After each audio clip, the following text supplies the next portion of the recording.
halfway through Marshall's prayer, I thought, I need to ask Marshall a question before he leaves the stage. I've got to remember to mute my mic. And then I thought, what mic? All right, now we are settled. Let's open our Bibles this morning to Matthew chapter 9.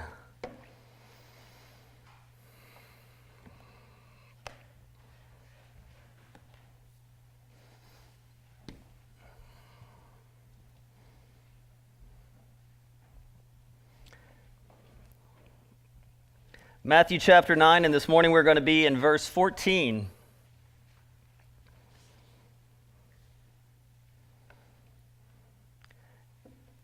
And then the disciples of John came to him, saying, "Why do we and the Pharisees fast, but your disciples do not fast?" And Jesus said to them, "Can the wedding guests mourn as long as the bridegroom is with them? The days will come when the bridegroom is taken away from them, and then they will fast. No one puts a piece of unshrunken cloth on an old garment, for the patch tears away from the garment, and a worse tear is made. Neither is new wine put into old wineskins. If it is, the skin bursts, and the wine is spilled, and the skins are destroyed. But new wine is put into fresh wineskins, and so both are preserved." This passage requires us for a moment to just take a look into first century life. I like history. I don't know if maybe there are other history people here that like looking into those kinds of things. One of the things that we're going to use as analogy, sort of the way through as we work our way through this sermon, is we've been doing a lot of home renovations, and one of the little glimpses you get into the past is opening up your walls, right? Pulling down a ceiling, and you get to see not only into the lives of what general life was like, but the people who actually lived in your home before, and you get to ask questions like, why?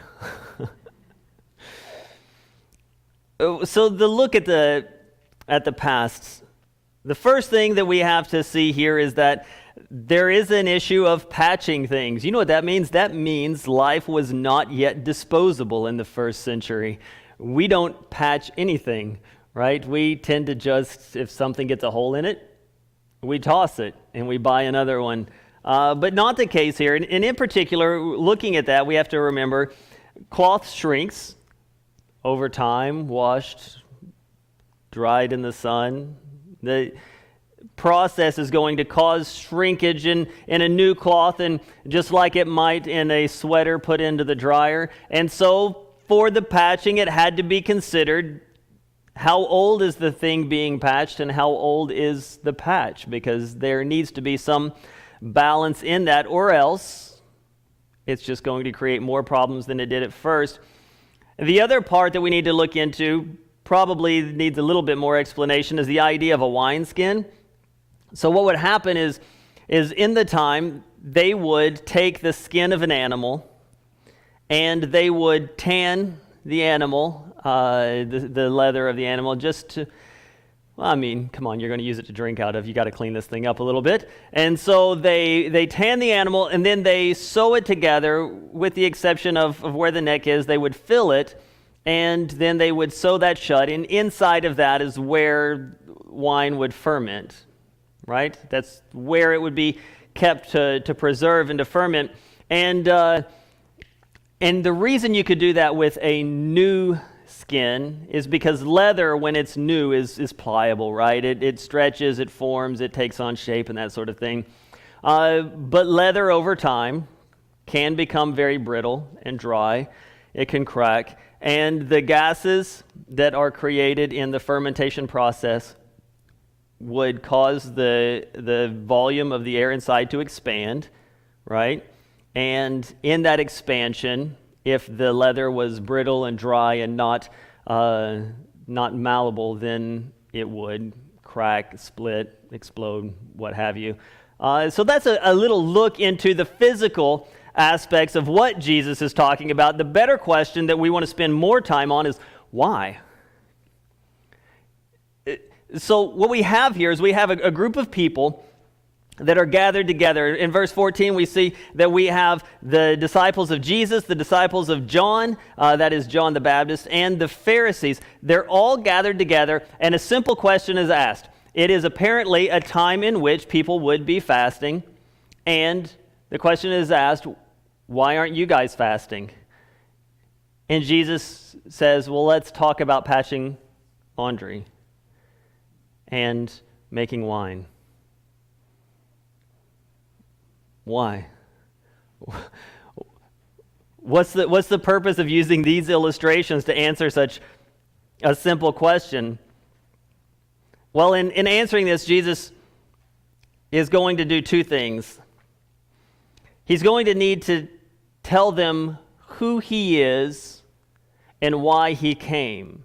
That's why the title of this message is The Person and the Purpose of Christ. Those are two things that I put together a lot. You've heard me say that in multiple sermons by now, I'm sure. It's important that we understand the person of Christ and the purpose of Christ. The reason is if we get either one of those things wrong, we are entirely wrong. If we understand the purpose of redemption, but we forget the person of Jesus, then we're looking for redemption under someone else's name, and it is by no other name that man can be saved. If we understand the person of Jesus, but we misunderstand the purpose, then we end up celebrating a historical figure as a prophet, a great teacher, a moralist, but not the Son of God come as man, so that he might live the example for us and die the atonement for us. We have to understand the person and the purpose, and that is what Jesus is going to teach us here. I want us to think for a moment about Proverbs 20:11. Proverbs 20:11 tells us that even a child is known by what he does. Even a child is known by what he does. To this I'd say we are more than the sum of our actions.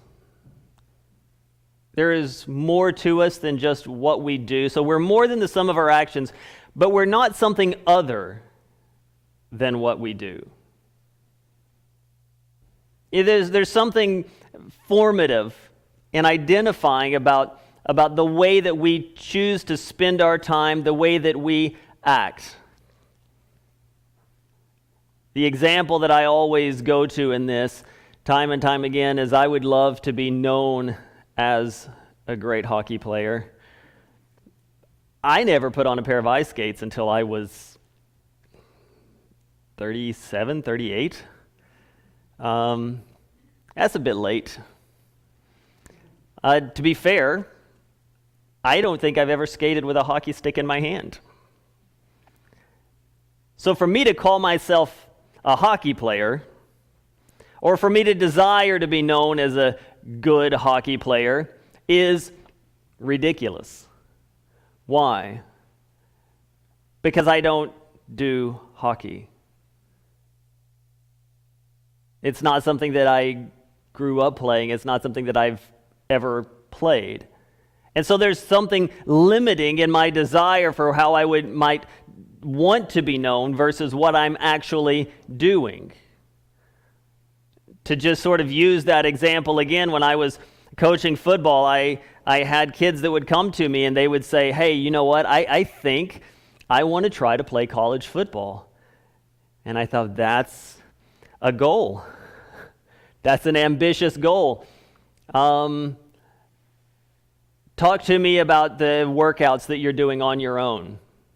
Oh, I don't show up unless you guys, the coaches, call for us to show up. I'm not doing anything on my own. I'm not training, I'm not practicing, I'm not learning on my own. Well, then you'll never be what it is you desire to be, and not because you couldn't, but because your actions aren't leading you in that direction. And so there is something formative in the actions that we do. And so Jesus says, if I'm going to answer the question about why we are not fasting, I'm going to need to describe to you two things. One, my purpose, which is kind of the question you're going to ask, and my person, which is completely intertwined.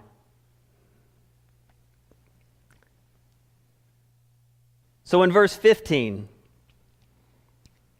he starts off using an analogy of the bridegroom. And now, this is actually the answer to their question. All right? When they ask the question, why aren't you fasting? Jesus answers that in verse 15 when he says, and Jesus said to them, can the wedding guests mourn as long as the bridegroom is with them?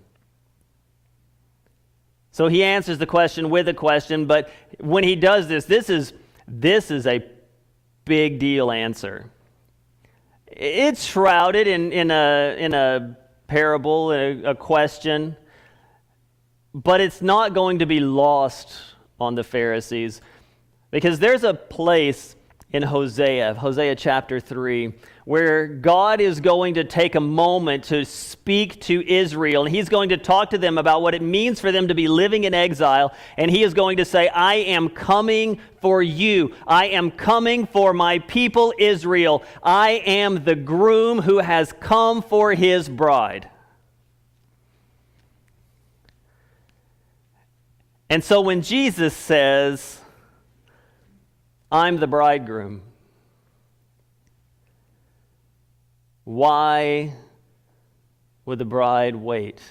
Why would the wedding guests mourn? I'm the bridegroom.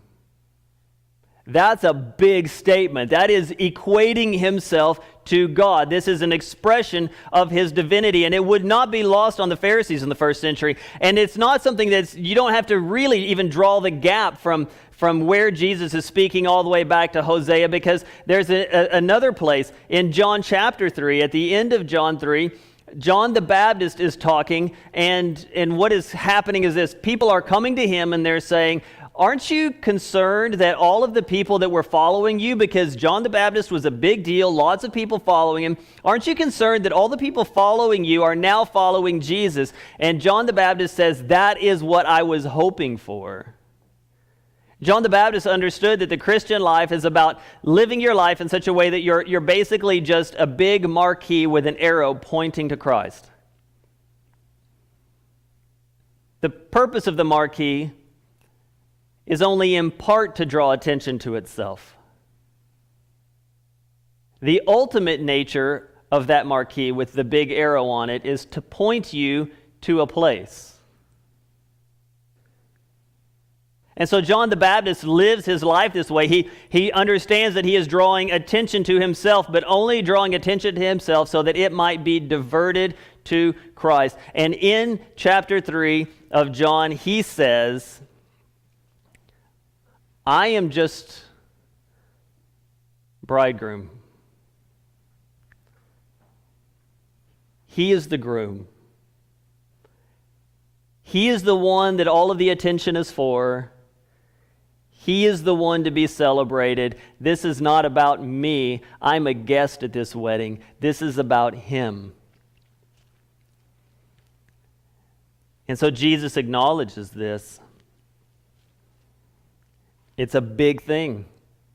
If John's people are fasting and the Pharisees are fasting, then it means we are probably looking at a season where there is a ceremonial fast in place that is an anticipation of the Messiah. And Jesus says, why would you fast in anticipation for what is here? I am the answer to all of your fasting and your prayer. That's why my people don't fast. What a fantastic moment. What a great way for him to express his own divinity. After that, he talks about another time coming Right? So he acknowledges the reason you're fasting is because I wasn't here, and there was a fast in anticipation of me, but I am here. I'm only here for the moment. There's a time I'll be taken away. Now, this could go a couple of ways, and I'm not going to tell you that it has to be one or the other. In likelihood, I would argue that it's probably a bit of both. What does it mean that Jesus would be taken away and then that there would be fasting again? It could be that after his burial, there would be fasting in anticipation for the resurrection. That in their grief, there would be mourning and they would fast. It might also be that he is talking about the time from the ascension until his second return. I think ultimately he's probably alluding to both. The Bible does continue to talk about our fasting as the church, that we would fast. It doesn't draw it to an end as something that is necessarily tied to the law. So we do fast in anticipation for the return of Christ. Why? For the same reason that there was fasting before Christ. Because the plan of God is tied to a person of God, and we would say, "Come, Lord Jesus, come," and we will have seasons of fasting and prayer in anticipation for his arrival even now. Verses 16 through 17 is where we get into this conversation about the new and the old. You see, after he answers their question, he explains to them that there's going to be a transition. It's not just, my guys aren't fasting because I have come. He says, my guys aren't fasting because now that I'm here, things are changing. Things are changing and they're going to be different. They're going to be new.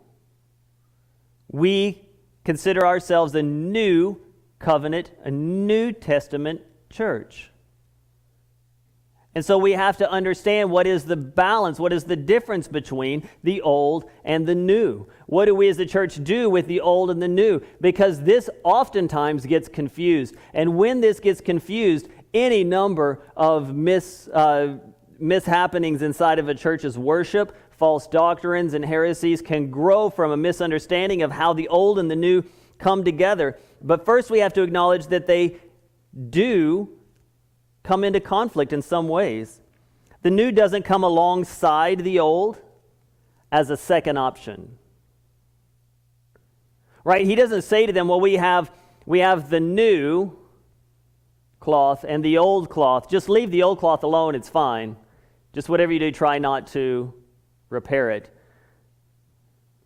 But you can also choose a new. He also doesn't say, well, the old wineskin is fine, you can use that if you like, but there is also the option of a new wineskin. It's not about having a second option.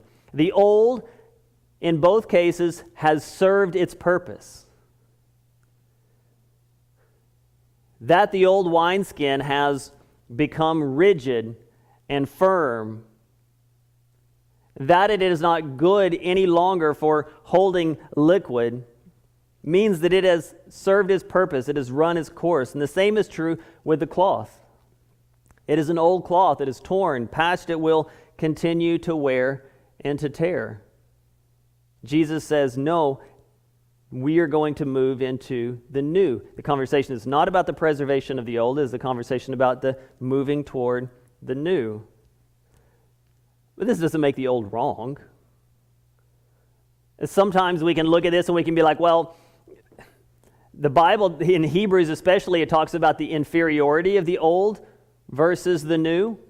But that doesn't mean that the old was wrong. It doesn't mean the Jews were wrong for what they did. It doesn't mean that God started on this path and then he was like, wait, what was I thinking? There's a better way to do this. Let me do it the right way. This is about growth and process. God is bringing about his redemption through process.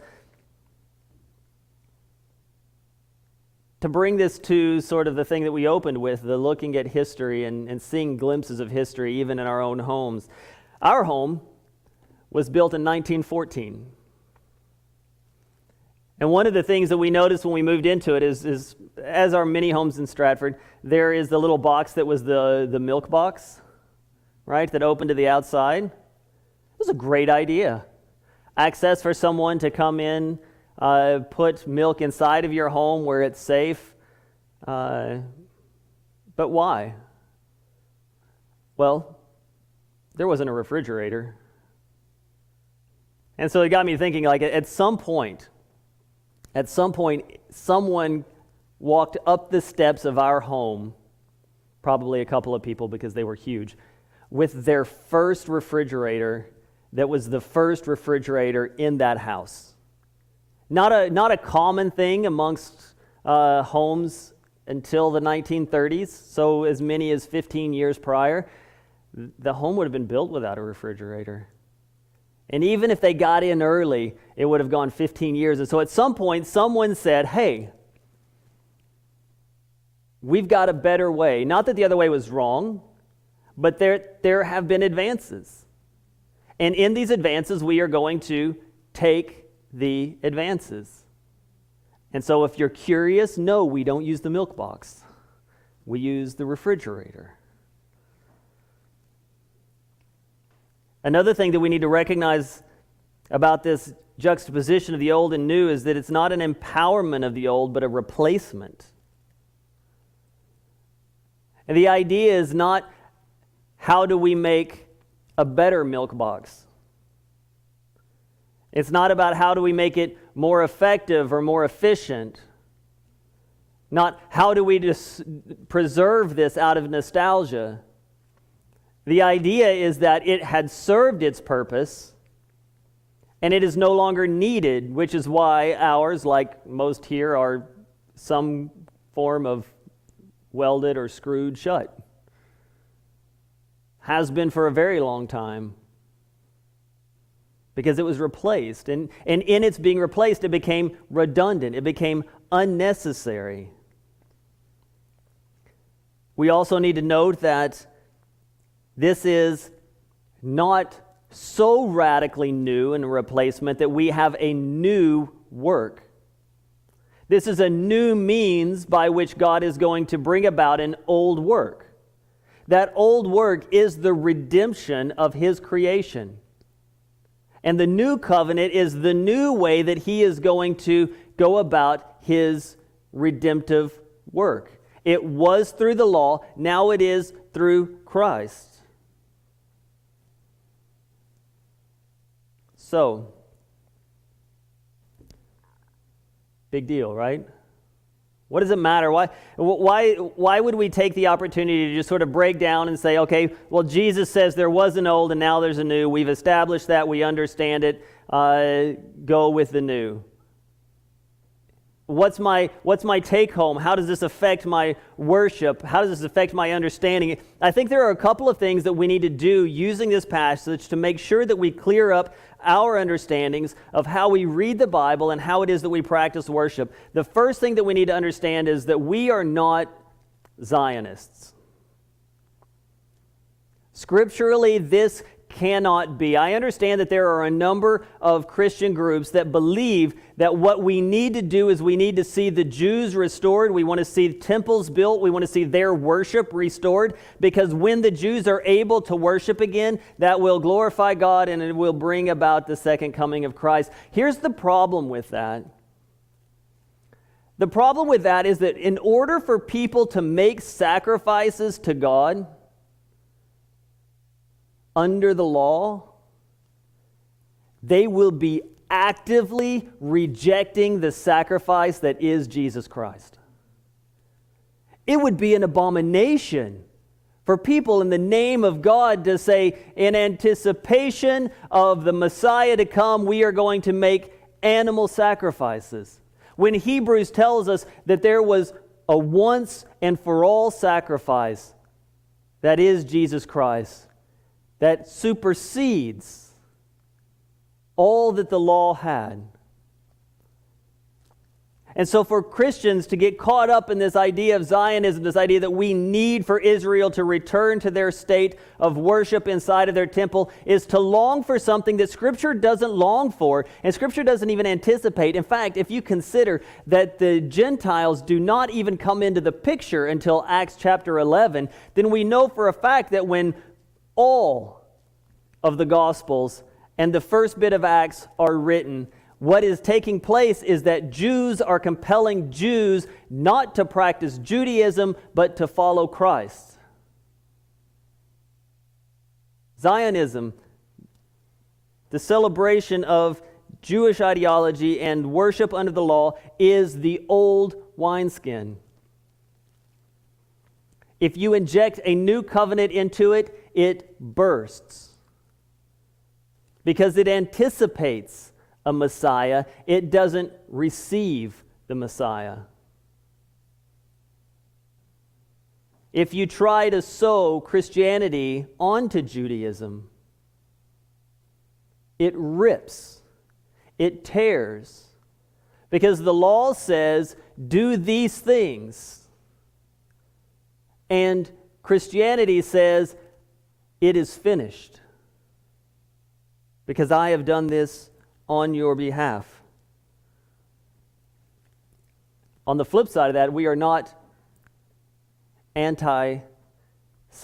We are not going to practice this hatred or rejection of the Jews and the worship that they practice in the Old Testament. It doesn't mean that we look on Old Testament worship with disdain. We look on it and we recognize that God is working through a progress of revelation, and that was a point in His progress. If it is a two-step method, that was step one that has brought us to step two. It was the anticipation of the Messiah, so that when the Messiah came, the world would look to Him and they would say, yes, we have been waiting, and you are here, and we receive. So it is not an opportunity for us to disdain the law or those who did practice the law. It's an opportunity for us to learn from it, to grow from it, to recognize that God used it to reveal Himself. It is set in place by God. It is Scripture. It is holy. But it is the old wineskin. And now we live in a new covenant. It's important for us to recognize the work that the old has done in setting a foundation for the new. We learn from the old, but we live in the new.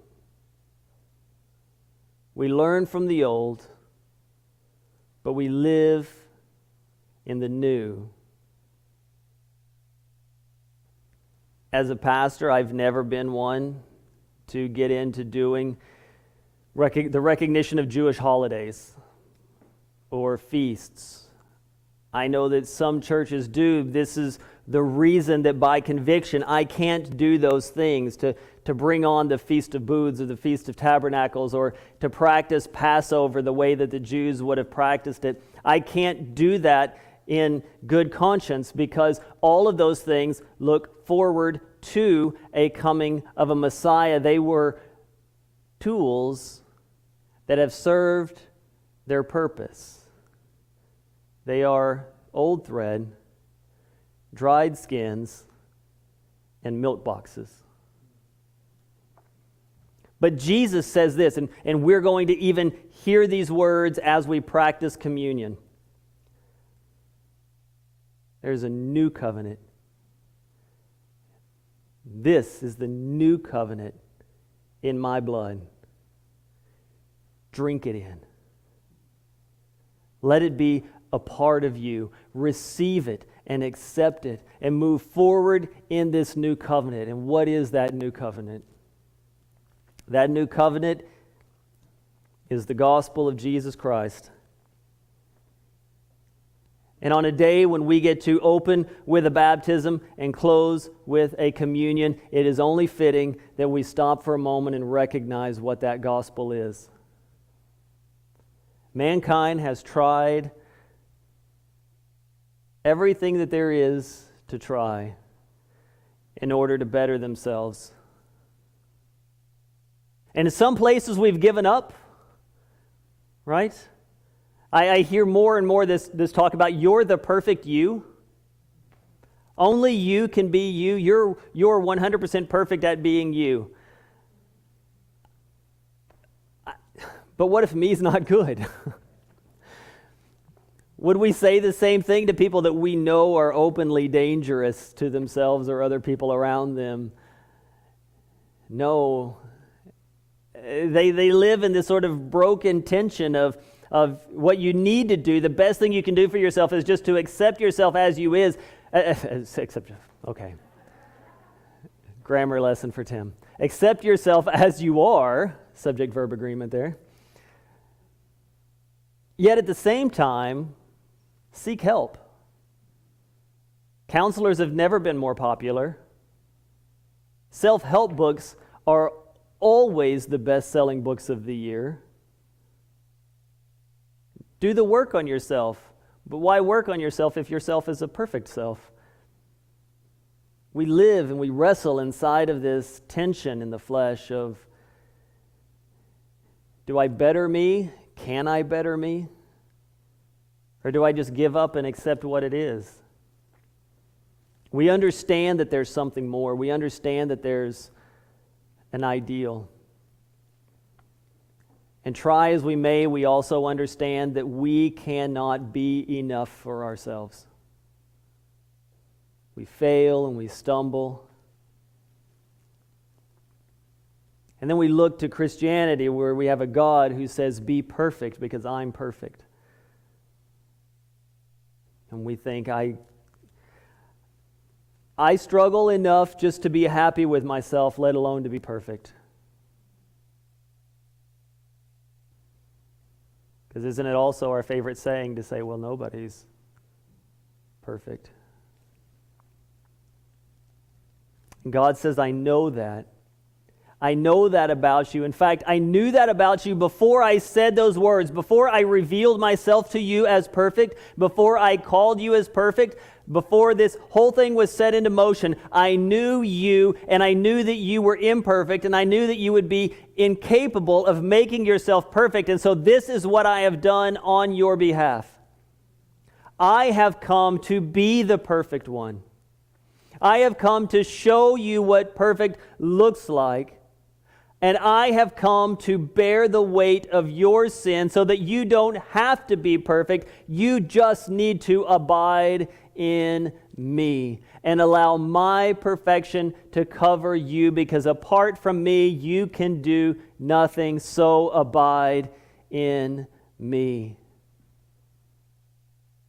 The gospel, the good news, is that we don't have to make ourselves lovable, because God demonstrated His love for us, and that while we were still sinners, Christ died for us. And we receive that with grace and mercy, and we are forgiven. We are loved, and we are saved. And when a person makes that decision, when the person says, I want the world to know, I need to make the public announcement, I am going to receive, that's salvation. We do baptism, the ordinance of initiation. And then we have the ordinance of continuation, which is communion. I'm going to ask if this point if the band would come. They're going to prepare